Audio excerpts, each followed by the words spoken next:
So think of aliens. Think of aliens not necessarily as beings that come from another part of our universe structured in space.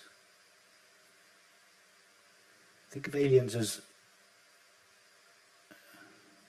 forms of mind that are configured in a different way from a human mind.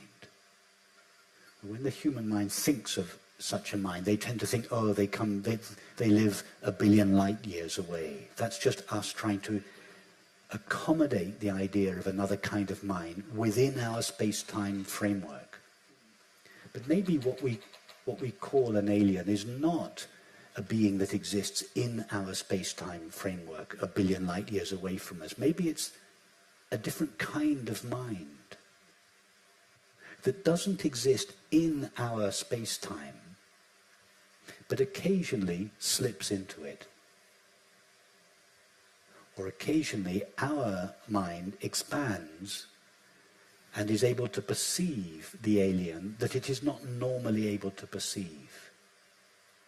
As you were talking, I was thinking about, say mycelia, who demonstrate kind of intelligent kind of traits and behaviours, and rather than thinking it, there's evidence that they seem to sort of operate as sort of multiple kind of millions of entities, as a mushroom that's sort of a mile across, and it can demonstrate a lot of the form of intelligence interfaces with the space-time configuration of our minds.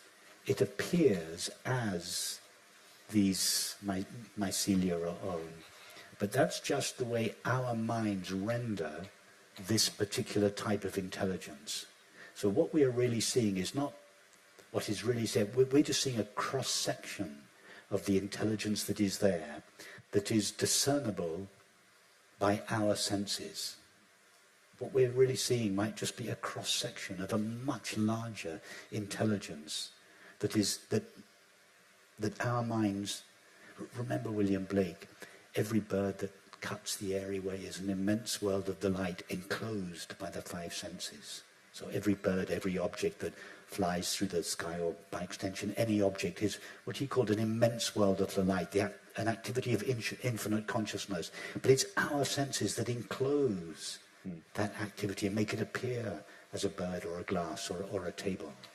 But what is really there is the infinite. If our four-dimensional world was a cross-section of a multi-dimensional world,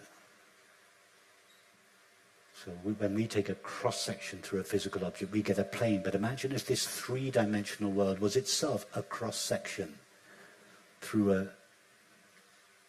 a realm with more dimensions. Anyway, we're going a little bit into speculation here, but we're not talking fantasy here. I don't think we're pushing ideas beyond reasonable. Then we're not going to the realm of fantasy, we're just trying to... All we're doing is seeing that the world that we see is obviously limited by the way that we see. What we see is the way we see.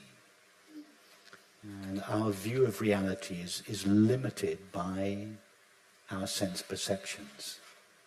And just imagining what is really there beyond the limitations of our sense perceptions.